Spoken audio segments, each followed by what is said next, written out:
안녕하십니까. 알통계의 정석이라는 책으로 여러분께 돌아온 건양대 의료원의 김종입입니다. 이게 무슨 가문의 영광인지 모르겠어요. 제가 여러분들께 제가 쓴 통계책을 소개하다니, 세상에나.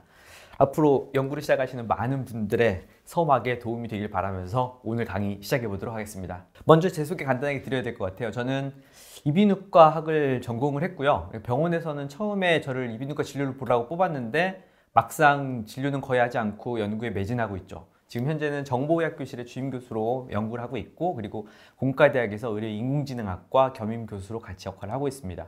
병원에서는 헬스케어 데이터 사이언스 센터를 책임지고서 디지털 헬스케어와 관련된 여러 연구들을 같이 하고 있고요. 그리고 또 제 자랑을 조금 하자면 작년에는 과학기부 장관상을 받았고요. 올해는 대한의료정보학회 학술상을 수상했습니다. 하여튼 연구 저한테도 연구 처음에 참 어려웠거든요. 그런데 또 막상 적성이 맞더라고요. 그러니까 연구가 처음 어려운 분들이라고 해서 본인이 적성이 아니다라는 성급한 판단은 하지 않으시길 바라면서 제가 오늘 여러분들이 어떻게 하면 연구들을 좀 쉽게 시작할 수 있는지 가이드를 좀 드리고자 합니다. 게임 시작 전 이슈. 대부분 데이터 연구를 많이 하는 분들 강의를 모셔놓으면 자기가 쓴 여러 논문들 자랑하다가 대부분 강의가 끝나거든요. 내지는 책을 쓴 분들을 되게 모셔놓고 얘기를 들으면 자기 책 소개하다가 끝납니다. 저는 오늘 조금 다른 방식으로 오늘 강의를 진행해 볼까 하는데요. 먼저 진짜 제가 처음에 할 때 어떤 삽질들을 했는지, 그리고 또 제 주위에 있는 많은 전공의, 전임의, 그리고 주니어 스태프들, 그러니까 이제 뭐 테뉴어를 따셔가지고 이제는 더 이상 논문에 대한 압박이 없다 하시는 분들을 제외한 나머지 모든 연구 후배들을 곁에서 지켜보면서 이분들이 이런 실수를, 이거는 인류가 진화하는 과정에서 변화하지 않고 계속되는구나 라고 느끼는 부분들이 있었거든요. 그런 부분들을 먼저 여러분들께 같이 공유를 해드리고자 합니다. 자, 데이터 분석을 염두에 둔 엑셀 파일 만들기. 이것부터가 여러분들이 잘 준비하셔야 할 굉장히 중요한 포인트입니다. 제가 이거 대부분 저 찾아오시기 전에, 같이 연구를 도와달라고 찾아오시기 전에 각자 데이터 필업 한 번씩은 해보십니다. 엑셀 파일로 대부분 작업을 하시고요. 이런 식으로들 많이 갖고 오죠. 근데 여기에서 뭐가 잘못되는지 보이세요? 머리글을 두 줄로 쓰는 거, 제발 이건 좀 하지 맙시다 우리. 데이터를 다루는 사람들은 절대, 이게 첫 번째 줄은 우리가 헤더라고 부르거든요. 근데 이 헤더를 두 줄로 만들면 엑셀에서는 사용이 가능한데 진짜로 통계 전문 프로그램들에서는 대부분 다 에러가 납니다. 첫 번째 줄은 헤더, 그러니까 이름 줄이라고 생각을 하고요. 그리고 두 번째 줄부터는 데이터가 들어가 있는 줄이라고 생각을 하거든요. 그런데 지금 보시면 D열의 2번 행 같은 경우에는 이게 중간고사라는 이름이잖아요, 사실.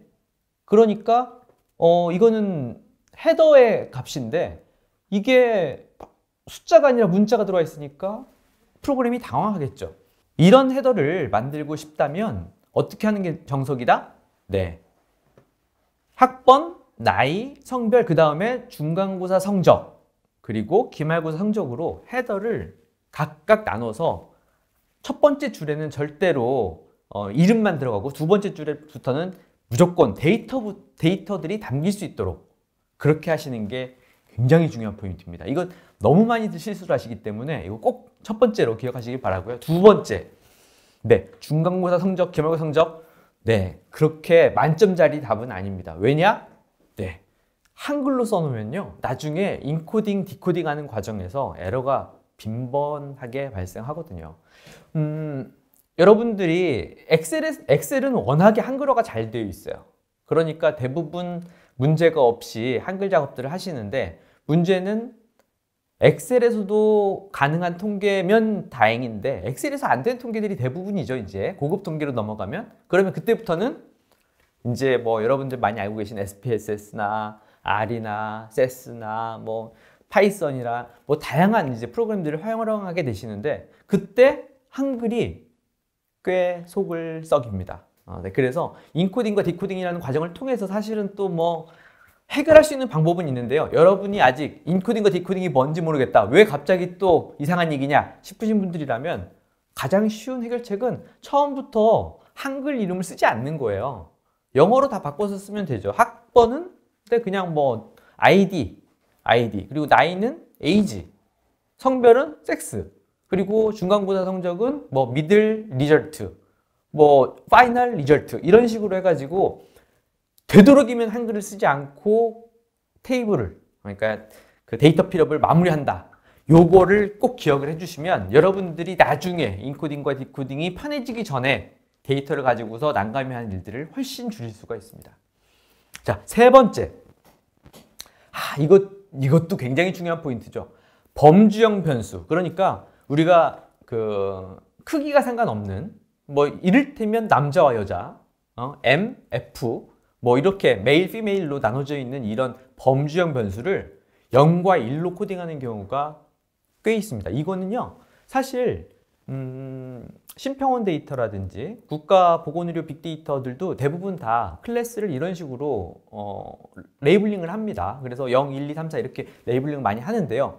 그거는 전문가들이 되면 그렇게 하셔도 상관없는데 처음 데이터를 모으실 때는 0과 1은 정말로 이게 있고 없고 내지는 숫자와 그러니까 0보다 1이 큰 뭔가를 의미할 때 그때만 쓰셔야지 남자와 여자를 구분할 때 0과 1을 쓰시기 시작하면 나중에 뜻하지 않은 결과들을 초래하게 됩니다. 이를테면 로지스틱 회귀 분석이라는 걸 나중에 이제 여러분들 배우시게 되는데요. 로지스틱 회귀 분석이라는 거는 두 개의 그 명목 변수 간의 회귀 분석이거든요. 그러니까 이를테면 남자와 여자 사이에 어떤 변화가 있는지를 알아보는 건데 이거를 0과 1을 넣어가지고 그냥 단순 회귀를 해도 결과가 나옵니다. 이거 뭔 말인지 모르겠다. 그냥 0, 1 안 쓰시면 되는 거고요. 이게 통계 프로그램을 여러분들이 과신하면서 늘 발생하는 일인데요. 통계 프로그램한테 우리가 0, 1이 이게 그 범주형 변수라고 미리 알려주지 않으면 컴퓨터 통계 프로그램은 그냥 0과 1이라는 숫자라는 개념을 가지고서 회귀 분석을 한 결과를 우리한테 전달해 줍니다. 아무 에러 없이요. 그러면 처음에 데이터 분석이 익숙하지 않은 여러분들은 에러 없이 나온 결과가 그저 감사하고 그걸 가지고서 논문을 쓰시겠죠. 하지만 리뷰어가 딱 보고서 이런 초짜 다른 데 가서 알아봐. 그리고 이제 리젝을 날리면 여러분들은 그때서 왜 그런지조차 알 수가 없는 그런 상황이 발생할 수 있거든요. 그래서 논문을 쓰실 때 데이터 필업을 하신다면 0과 1, 0, 1, 2, 3, 4 이거는 절대로 함부로 범주형 변수의 이름으로 쓰지 마셔라 이런 말씀을 드립니다. 차라리 ABCD가 나아요. ABCD는 컴퓨터도 일단 적어도 이게 크기를 비교하기 위한 어떤 순위 척도나 이런 건 아니라는 생각을 하고 접하게 되니까요. 자, 네 번째. 익숙하지 않으세요? 이런 것들을 많이 하시는데 되게 전공의들한테 데이터 필업을 부탁을 해오면 이렇게 이제 전공의 선생님들이나 또 내지는 이제 우리 밑에 학생들이 이런 식으로 아주 깔끔하게 정리를 해옵니다. 열 이름 안에 결과값의 단위까지 적어오는 거죠. 이렇게 해야 사실 이게 남한테 시켰을 때 발생하는 가장 흔한 문제거든요. 이게 심부름을 할 때는 되도록 그분한테 이게 빠짐없이 정보를 전달하고 싶은 욕구를 갖게 되죠. 그러니까 이제 단위, 이거는 미리몰 퍼 리터다. 이거는 그램 퍼 데시리터다. 이런 것들을 다 전달을 하는 게 당연히 심부름을 하는 입장에서는 굉장히 예의 바르고 성실한 태도입니다. 그런데 데이터를 내가 만들어서 내가 데이터 분석을 직접 할 사람들은 절대 이렇게 쓰지 않죠. 왜냐? 우리가 어떤 값을 참조할 때, 그러니까 이제 이런 거죠. 지금 그 플레이트릭 같은 경우에는 10의 3승 퍼 마이크로리터인데 그냥 PLT라고 만약에 열 이름을 만들었다면 우리가 어떤 변수를 컴퓨터에서 호출할 때 PLT라는 약어를 가지고서 계속 부를 수가 있는데 이렇게 플레이트릿 가로 열고 13승 퍼 마이크로리터 가로 닫고 이렇게 해놓으시면 여러분들이 이 값을 참조하기 위해서 변수명을 입력할 때마다 어떻게 해야 된다? 네, 플레이트릿 가로 열고 10의 3승 퍼 마이크로리터 가로 닫고 이거를 매번. 이거는 무슨 이건 그 거북이와 두루미 그거 있잖아요. 이름 길게 만들어서 개고생하는 아주 대표적인 케이스입니다. 그래서 절대로 결과값 안에다가 그 단위를 적지 마세요. 단위가 가장 복잡하거든요. 이름 중에서. 그러니까 단위는 따로 테이블을 만드셔서 메타데이터들을 정리하는 습관을 들이시는 게, 그러니까 시트를 여러 개를 만들어 가지고 내가 쓰고 있는 약자가 뭔지 정리하고 그 약자의 단위는 뭔지를 따로따로 정리해가는 습관을 가지시는 게 굉장히 중요하다. 일단 데이터 필업부터가 시작이잖아요. 데이터만 잘 만들어지면 그 다음엔 오히려 데이터 분석, 제 책만 있으면 어렵지 않습니다. 이 부분 꼭 기억하면서 마지막 장. 자, 익숙하지 않으세요? 이렇게들 많이 만들어 오십니다. 이거 정말 엑셀에 그나마 감각 있는 분들이죠. 한 장의 시트에다가 여러 장의 표를 담는 거 이렇게 많이 들고 오세요, 저한테. 그리고 그 엑셀에 함수 기능이 있잖아요. 그래서 옆에 있는 함수들의 값들을 참조해서 어떤 값들의 열을 또 채우죠. 썸 기능을 이용하거나 에버리지를 이용해 가지고 땡겨서 쓰기도 하고요. 그리고 또 이거는 실제로 제가 받아서 그 연구를 같이 도와드렸던 모 교수님, 그 교수님께서는 이 방송을 안 보셨으면 좋겠네요. 그 교수님이 가져오셨던 그 엑셀 시트의 일부를 그냥 캡처한 거거든요. 이렇게들 많이 갖고 오세요. 얼마나 성의 있어요. 색깔까지 넣었잖아. 글자 색깔도 달리하고. 그래서 날짜도 넣고 이렇게 만들어 오셨는데 평균도 들어가 있죠. 데이터 사이언티스트들이 이런 그 엑셀 시트를 보면 쉬트 소리가 나옵니다. 정말 짜증나는 이제 경우거든요. 그러니까 데이터만 사실 시트별로, 그러니까 절대 표 하나는 하나의 시트에 담으셔야 돼요. 그러니까 시트가 밑에 엑셀도 보면 밑에 시트가 여러 장을 만들 수가 있잖아요. 그 이유가 그 기능들을 최대한 활용하라는 겁니다. 그런데 이렇게 자꾸 하나로, 그러니까 마치 보고서를 많이 쓰시던 분들이 이런 식으로 엑셀 시트 하나에다가 여러 개의 테이블들을 다 모아서 만드시길 좋아하고, 또 그걸 참조해서 옆에다가 그림까지 그려, 그래프까지 올려. 뜨끔뜨끔하신 분들 계시죠? 그렇게 하면 데이터 분석에는 아주 쥐약이다. 농약을 친 거와 똑같다. 이렇게 생각을 하시면 됩니다. 이제 여러분들이 이런 실수만 조금 안 하고 데이터를 만드셔도 데이터 사이언티스트들이 그분과의 협업을 굉장히 즐거워해요. 그리고 여러분들이 실제로 본인들이 이제 데이터 분석을 시작하기 전에 만든 엑셀 파일을 나중에 가지고 제 책에도 지금 출판사 홈페이지에 들어가 보면 샘플 데이터들 그리고 이제 샘플 코드들을 다 올려놨는데요.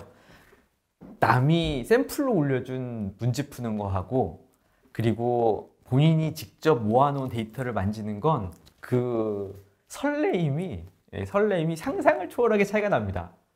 진짜 재밌어요. 내가 만든 데이터가 어떤 의미가 속에 숨어 있는지를 찾기 시작하면 밤에 시간 간 줄 모르고 날 새거든요. 근데 여러분들도 이제 그런 날이 고실 텐데, 이런 실수로 앞에 커피 마시는 잔수를 늘리는 일이 없도록 여러분들께서는 데이터 필업을 현명하게 하시고, 그리고 다음 시간에 제가 데이터를 어떻게 그러면 연구 주제를 선정하고 분석하게 되는지에 대해서 또 말씀드리도록 하겠습니다. 지금까지 경청해 주셔서 감사합니다. 과연대학교병원의 김종엽입니다.